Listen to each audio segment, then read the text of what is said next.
شاعر ادیب افسانه نگار ناول نگار زموږ ډیر کلک ملګری څوک چې په متحده عرب اماراتو کې د پښتو ژبې او د پښتو ادب ډیر په زړه پورې خدمتونه کوي ښاغلی قاضي منظور مساخیل را سره ولاړ دی. ستړي مه شئ قاضي صاحب. مننه صاحب. قاضي صاحب په لنډو ټکو کې راته دا ووایه چې دا دلته کې دا دومره لوی ټورنمنټ را جوړ شوی په سونو پښتانه راغلي دي د لرې لرې نه ته دې لوبې ته په کوم نظر ګوري او د دې خلکو د کړاو ته او چې دوی دا ټورنمنټ را جوړ کړی دی او خپلې هغه تاریخي لوبې را ژوندی را ساتلي دي د دې ته څومره اهمیت ستا په نظر کې دی؟ نو یو خو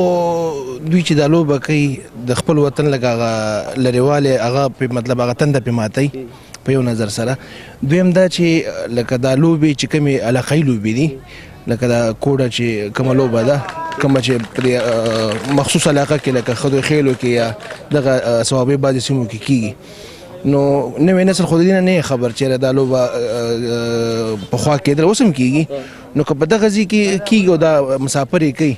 نو دې سره دغه هم دی چې یو خو د متحده عرب امارات داسې ځای دی چې دلته د هر ځای د لر او بر ټول پښتانه میشته دي نو ډیر خلک داسې دي چې هغه هم دا لوبه ګوري نو کېدای شي دې سره د نور ځای ته هم دا لوبه منتقل شي. نو زه خو خپل نظر سره یو ډیر غټ ګام په دې بولم چې د دې لوبې هم هغه ارزښت پرې راژوندی کېږي او هم دا لوبه چې کوم ده د مړه کېدو ته به انشاءالله پاتې نه شي. او که داسې وشي داسې یو کوشش وشي چې لکه داسې یو هڅه وشي چې نورې د پښتنو په دې خاوره چې کومې تاریخي لوبې کېدې لکه دې په شان هغه هم ژوندی وساتلی شي دا به ډېر لوی کار وي. بلکل لکه څنګه صوابۍ کې به مخه کېدله نو که هغسې د صوابۍ ملګري داسې راغونډ شي او داسې د مخې څنګه چې دوی د کوډې ټورنمنټ کوي که داسې د مخې وشو نو دغه پروګرامونه زه وایم چې ډېر د ویاړ خبره ده او ډېر ګټه لري ډېره زیاته ګټه لري. مننه قاضي صاحب. ډېره ستاسو نه مننه.